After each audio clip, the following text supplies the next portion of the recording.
Doctor स्वर्णिम वाग्लेल यहाँ हुनुहुन्छ। डाक्टर साहब, आउने वर्षको बजेट लेख्न सुरु गर्नुहोस्। सम्माननीय प्रधानमन्त्री बालेन्द्र शाहको नेतृत्वमा यस मन्त्रीमण्डलमा मैले अर्थ मन्त्रालयको जिम्मेवारी पाएको छु। यो एउटा सानो झिल्को मात्रै हो। अब हामी बजेट जेठ 15 बजेट आउँदै गर्दाखेरि यो मुलुकको इकोनोमिक ट्राजेक्टोरी नै रिओरिएन्ट गर्ने गरेर रूपान्तरणकारी बजेटको तयारी साथीहरूले गरिसक्नु भएको छ। तर यसलाई अझै पनि हामीले यो नयाँ म्यान्डेट अनुकूल हुने गरी सोच्याउनु पर्नेछ र धेरै लथालिङ्ग भताभुङ्ग भएको सिस्टमलाई सुधार्नको लागि समय लाग्छ। त्यसैले अलिकति धैर्य धारण पनि गर्दै अहिले भर्खरै राजस्व अनुसन्धान विभाग, जसका बारे असाध्यै ठुलो निजी क्षेत्रले गुनासो गरिरहेको चाहिँ भएको थियो र उक्त प्रतिवेदनमा पनि यसलाई खारेज नै गर्नुपर्छ। निजी क्षेत्रको कन्फिडेन्स बढाउनको लागि यो प्रेडेटरी स्टेट होइन, यो दोहन लुटमा विश्वास गर्ने स्टेट होइन, हाई इन्टेग्रिटीबाट निर्देशित हुने सरकार हो भन्ने त्यो सन्देश आज पहिलो दिनमै दिनको लागि पनि निजी क्षेत्र मैत्री, चाहिँ उद्यम मैत्री, प्रतिस्पर्धात्मक अर्थतन्त्र मैत्री नीतिहरू चाहिँ अब हामी ल्याउन गइरहेका छौँ र त्यसै स्वरूप राजस्व अनुसन्धान विभाग लगायत एन्टिक्वेटेड लजहरू 13 सालका 15 सालका 31 सालका पुराना, नेपालै कहाँ पुगिसक्यो, विश्वको युग नै कहाँ पुगिसक्यो, ती पुराना लजहरूमा टेकेर जुन निजी क्षेत्र लगायत आम नागरिकलाई हैरानी दुःख दिने कामहरू हुन्थ्यो त्यसलाई हामीले 15वटा ऐनलाई खारेजै गर्ने, अगेन त्यही उच्च स्तरीय आर्थिक सुधार सुझाव प्रतिवेदनकै सिफारिसमा टेकेर, यद्यपि अन्य एफएनसिसिआई सिएनआई लगायतहरूले पनि चाहिँ त्यसलाई उठाइरहेको थियो। अहिले साङ्केतिक रूपले हामीले त्यो विभाग र 15वटा ऐन चाहिँ खारेजी गर्ने प्रक्रियाको लागि पनि यसका निश्चित प्रक्रिया हुन्छन्, पार्लियामेन्टमा लानु पर्ला, मन्त्री परिषदमा लानु पर्ला, त्यसको लागि पनि हामीले कार्यदल पुने गरेर मलाई लाग्छ प्रधानमन्त्रीज्यूकै निर्देशनमा आज क्याबिनेटबाट पनि ठुला निर्णयहरू हुन सक्लान्। तर अर्थ मन्त्रालय र एकदम विशुद्ध यहाँबाट पारित ठुला आयोजनाहरूको हकमा पनि त्यसलाई चाहिँ अब कुनै एक्सक्युज बिना एउटा ऐतिहासिक जनादेश प्राप्त स्पष्ट बहुमत सहितको सरकार भर्खरै गठन भएको छ। सम्माननीय प्रधानमन्त्री बालेन्द्र शाहको नेतृत्वमा यस मन्त्रीमण्डलमा मैले अर्थ मन्त्रालयको जिम्मेवारी पाएको छु। भर्खरै शपथ लिएर आज मन्त्रालयमा सचिवज्यू लगायत सबै पदाधिकारी साथीहरूले चाहिँ मलाई स्वागत गर्नुभएको छ। यहाँहरूले पनि न्यानो स्वागत गर्नुभयो, त्यसको लागि धन्यवाद छ। एउटा क्रमभङ्गता नै भनौँ, हामीले पेपरलेस क्यासलेस इकोनोमीको कल्पना गर्दै गर्दा आज नेपाल सरकारभित्र पनि त्यो ढड्डाका ढड्डा टिप्पणीको चाहिँ लामो श्रृङ्खला होइन, सुब्बा साहबदेखि हुँदै माथि सचिवसम्म आउने फेरि घुम्ने त्यो चक्रलाई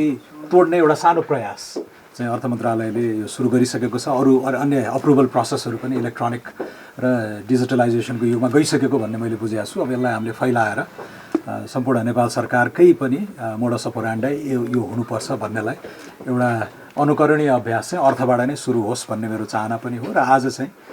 केही प्रमुख निर्णयहरू भएका छन्, यहाँहरूले देख्नुभयो। पहिलो निर्णयमा अहिलेको विषम वैश्विक, क्षेत्रीय र राष्ट्रिय आर्थिक अवस्था जुन छ त्यसको आज चैत्र 13 गतेसम्मको चाहिँ सत्ता हस्तान्तरण हुँदै गर्दा अथवा सरकार परिवर्तन हुँदै गर्दासम्मको पछिल्लो आर्थिक अवस्था पत्र, इकोनोमिक स्ट्याटस पेपर तयार गर्नको लागि एउटा टिम तयार भएको छ। त्यसले चाहिँ 5 दिनभित्र हामीलाई त्यो रिपोर्ट दिन्छ र त्यसैको आधारमा हामीले भावी योजनाहरू तय गर्ने भन्ने छ। दोस्रोमा हामी अब राष्ट्रिय स्वतन्त्र पार्टीले झन्डै 2/3 निकट चाहिँ मतादेश पाएको अवस्थामा हामीले जनतामा जाँदै गर्दा एउटा विस्तृत वाचापत्र पेश गरेका थियौँ। जनताले त्यसलाई अनुमोदन गरेको रूपमा ग्रहण गर्दै, यद्यपि राज्यको अविच्छिन्नतामा हामी विश्वास गर्दछौँ, कन्टिन्युटी अफ द गभर्मेन्ट, त्यसैले राज्यले स्वीकारेका, कमिट गरेका, इन्टरनेसनली नेसनली हाम्रो पार्लियामेन्टले पारित गरेका धेरै कुराहरूलाई त्यसलाई ग्रहण गर्दै अब अहिलेको नयाँ फ्रेस म्यान्डेटको चाहिँ जुन कुराहरू पनि छन्, बाचाहरू छन्, त्यसलाई पनि इन्टर्नलाइज गरेर त्यसको पनि त्यसको कार्यान्वयनको कार्ययोजना बनाउन पनि अर्को चाहिँ हामीले यहाँ टिम बनाएका छौँ। त्यो मैले भर्खरै यहाँ डिजिटल्ली अप्रुभ गरेको छु, कार्यदलको गठन। तेस्रो सायद असाध्यै महत्त्वपूर्ण कुरा पनि यहाँहरूले कतिको थाहा पाउनुभयो, केही महत्त्वपूर्ण अर्थतन्त्रसँग सम्बन्धित प्रतिवेदनहरू विगत 5-7 वर्षमा आएका छन्। विभिन्न सरकारहरूले लिएर आएका छन्। राम्रा कामहरूलाई हामीले त्यसको स्वामित्व ग्रहण गरेर मुलुकलाई अगाडि बढाउनुपर्छ भन्ने एउटा सन्देश पनि दिनको लागि सार्वजनिक खर्च पुनरावलोकन आयोगले चाहिँ राम्रा सुझावहरू दिएको छ। केही त्यसलाई अध्यावधिक गरेर अझै हामी जान सक्छौँ। तर पछिल्लो एउटा ल्यान्डमार्क स्टडी भएको छ। मेरा प्रिडिसेसर, मेरा मित्र आदरणीय रामेश्वर खनालकै, उहाँ मन्त्री हुनुभन्दा अगाडि नै उहाँको नेतृत्वमा गठन भएको आर्थिक सुधार सुझाव आयोग, उच्च स्तरीय आर्थिक सुधार सुझाव आयोग चैत्र 2081 ठ्याक्कै 1 वर्ष अगाडि एउटा लामो अथवा ठुलो चाहिँ प्रतिवेदन उहाँहरूले नेपाल सरकारलाई बुझाउनु भएको थियो। विभिन्न कारणहरूले गर्दाखेरि त्यसको आंशिक कार्यान्वयनमा त्यो गएको छ। त्यहाँ रहेका महत्त्वपूर्ण कुराहरू जुन हाम्रो वाचा पत्रको स्पिरिटसँग पनि मिल्छ, त्यसलाई हामी इमिडिएटली एक्सन प्लान बनाएर अगाडि जान्छौँ। अहिले भर्खरै राजस्व अनुसन्धान विभाग, जसका बारे असाध्यै ठुलो निजी क्षेत्रले गुनासो गरिरहेको चाहिँ भएको थियो र उक्त प्रतिवेदनमा पनि यसलाई खारेज नै गर्नुपर्छ। निजी क्षेत्रको कन्फिडेन्स बढाउनको लागि यो प्रेडेटरी स्टेट होइन, यो दोहन लुटमा विश्वास गर्ने स्टेट होइन, हाई इन्टेग्रिटीबाट निर्देशित हुने सरकार हो भन्ने त्यो सन्देश आज पहिलो दिनमै दिनको लागि पनि निजी क्षेत्र मैत्री, चाहिँ उद्यम मैत्री, प्रतिस्पर्धात्मक अर्थतन्त्र मैत्री नीतिहरू चाहिँ अब हामी ल्याउन चाहिँ गइरहेका छौँ। र त्यसै स्वरूप राजस्व अनुसन्धान विभाग लगायत एन्टिक्वेटेड लजहरू 13 सालका, 15 सालका, 31 सालका पुराना, नेपालै कहाँ पुगिसक्यो, विश्वको युग नै कहाँ पुगिसक्यो, ती पुराना लजहरूमा टेकेर जुन निजी क्षेत्र लगायत आम नागरिकलाई हैरानी दुःख दिने कामहरू हुन्थ्यो, त्यसलाई हामीले 15वटा ऐनलाई खारेजै गर्ने, अगेन त्यही उच्च स्तरीय आर्थिक सुधार सुझाव प्रतिवेदनकै सिफारिसमा टेकेर, यद्यपि अन्य एफएनसिसिआई, सिएनआई लगायतहरूले पनि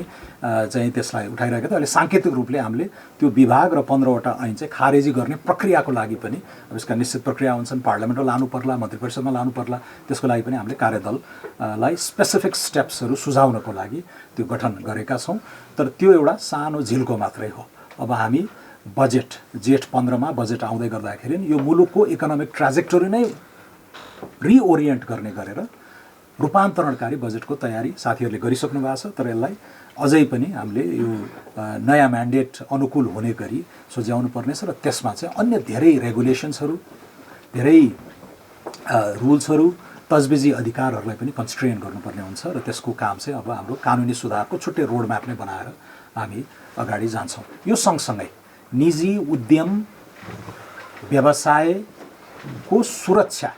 भदौ 23-24को घटनापछि प्राइभेट सेक्टरको प्रोटेक्सनको पनि मुद्दा असाध्यै महत्त्वपूर्ण बनेको छ र त्यसको सुरक्षा र प्रवर्धन गर्नको लागि केही नेपाल ऐन संशोधन गर्न बनेको विधेयक वा बाँकी रहेको एजेन्डालाई हामीले बजेटमै उतार्ने गरेर त्यसको पनि तयारी गर्नको लागि कार्यदल आज बनाएका छौँ। त्यो सँगसँगै ठुला रूपान्तरणकारी आयोजनाहरू, तिनीहरूलाई कहिले जग्गा खरिदको विषयमा, रुख कटानीको विषयमा चाहिँ जुन हैरानी हुने र प्रोजेक्ट डिले, कस्ट अफ इनएक्सन, यो सारा कुराहरू छन्, त्यसलाई पनि अब सुझाउनको लागि आज बृहत रूपमा सबै मन्त्रालयलाई छुने गरेर मलाई लाग्छ प्रधानमन्त्रीज्यूकै निर्देशनमा आज क्याबिनेटबाट पनि ठुला निर्णयहरू हुन सक्लान्। तर अर्थ मन्त्रालय र एकदम विशुद्ध यहाँबाट पारित ठुला आयोजनाहरूको हकमा पनि त्यसलाई चाहिँ अब कुनै एक्सक्युज बिना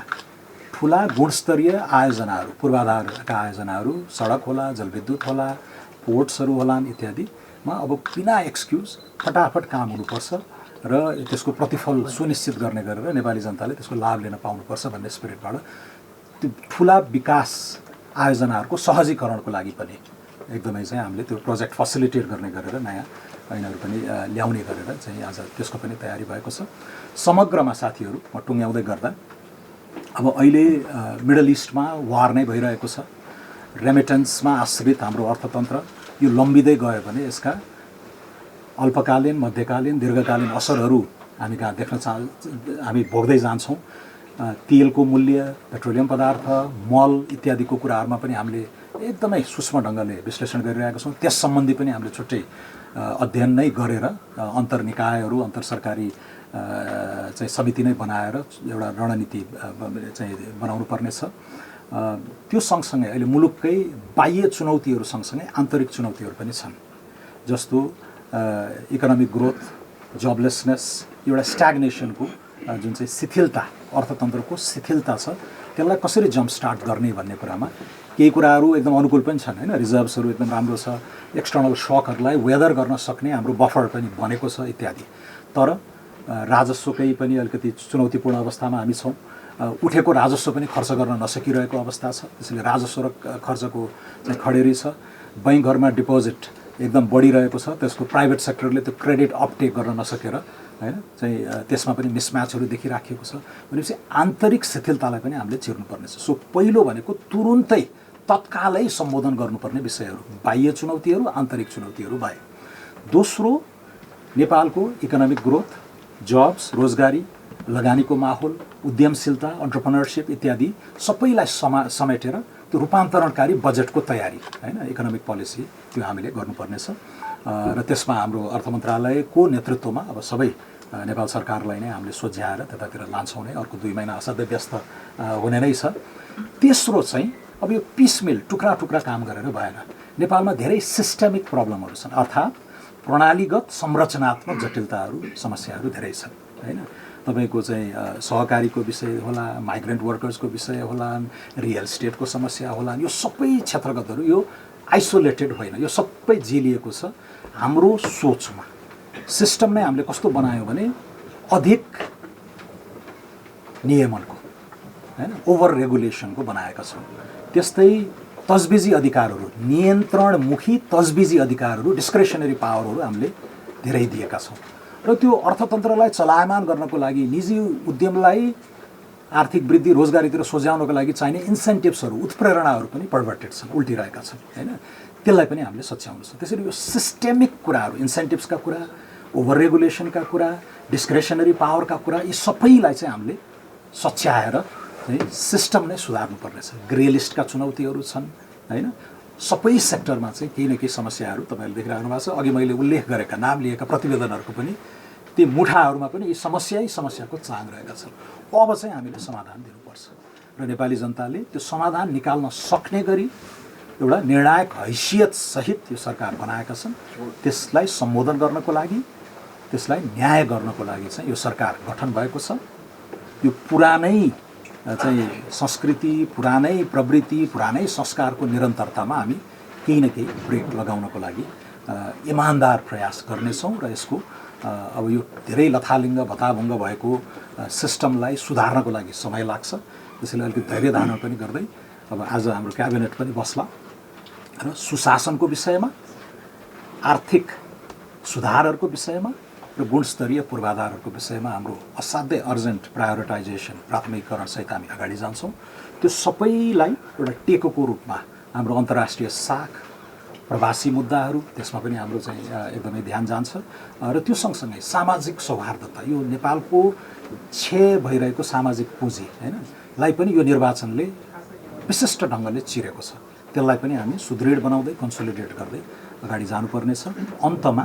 हाम्रो वाचापत्रमा हामीले अब धेरै कुरा लेखेका छौँ तर एक पानाको करार पनि छ त्यहाँ र त्यो करारमा चाहिँ हामीले 5वटा विषयलाई उल्लेख गरेका थियौँ पहिलो सुशासन सुशासन सुशासन सुशासन आर्थिक सुशासन होला राजनीतिक सुशासन होला कानुनी सुशासन तर एउटा ठुलो एउटा युनिभर्समा नै हामीले ट्याकल गर्नुपर्नेछ त्यसको लागि दर्जनौँ कानुनहरू रिफर्म गर्ने संस्थागत रिफर्महरूका कुराहरू छन् त्यसमा पछि यहाँहरूले थाहा पाइहाल्नुहुनेछ दोस्रो एजेन्डा अब शिक्षा स्वास्थ्य वित्तीय पहुँच चाहिँ सामाजिक सुरक्षा जस्तालाई हामीले चाहिँ मध्यम वर्गीय कोणबाट एड्रेस गरेका छौँ मिडल क्लासको एक्सपेन्सन मध्यम वर्गको विस्तार मध्यम वर्गको सुरक्षाको विषय नम्बर 2 थियो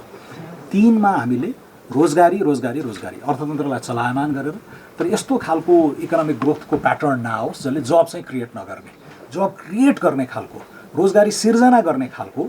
आर्थिक वृद्धिको मोडलमा हामी जानुपर्छ त्यसलाई हामीले प्राथमिक गरेका छौँ केही सङ्ख्यात्मक टार्गेटहरू पनि छन् चौथो कनेक्टिभिटी सडक सञ्जाल बनेका छन् तर कमसल पूर्वाधार बनेका छन् असाध्यै दोहन भएको छ भ्रष्टाचार भएको छ गुणस्तरीय पूर्वाधार निर्माणमा हाम्रो ध्यान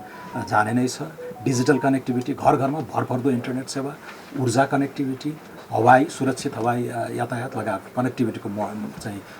3 जनामा 1 जना नेपालीको अहिले फुटहोल्ड बाहिर हुन थाल्यो त्यसैले यो जनसाङ्ख्यिक रूपले पनि खोक्रिन नदिनको लागि एकपटकको नेपाली सधैँको नेपाली भन्ने गरेर र त्यो डायस्पोरा नै अर्ली इन्भेस्टर्स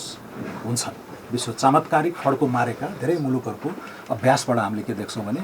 त्यो अलमलको अवस्थामा अनिश्चितताको वातावरणमा पहिलोचोटि पाइला हालेर लगानीको माहौल बनाउने काम डायस्पोराले गर्छ। त्यसैले Nepali diaspora has come of age, एउटा मच्योर भएको छ, उसलाई पनि हामीले चाहिँ अब आमन्त्रण गर्ने गरी। तर यति झन्झटिला कुराहरू छन्, संविधानमै लेखेका कुराहरू पनि त्यसलाई एड्रेस गर्न सकिएको छैन, ती कुराहरूलाई पनि हामीले सम्बोधन गर्ने गरेर एउटा कम्प्रिहेन्सिभ रिफर्म होइन गरेर मुलुकलाई अगाडि बढाउने लक्ष्यका साथ हामी आएका छौँ। यसमा पत्रकार साथीहरू, आम नेपाली दाजुभाइ दिदीबहिनीहरू, नेपाल सरकारका दत्तचित्त राष्ट्रसेवकहरू, सिभिल सोसाइटी, एकाडेमिया, अन्तर्राष्ट्रिय पार्टनर्सहरू सबैबाट हामीले सहयोग अपेक्षा गरेका छौँ र आगामी दिनमा हामी चरणबद्ध रूपमा तपाईँहरूलाई ब्रिफिङ गर्दै नै जानेछौँ। आज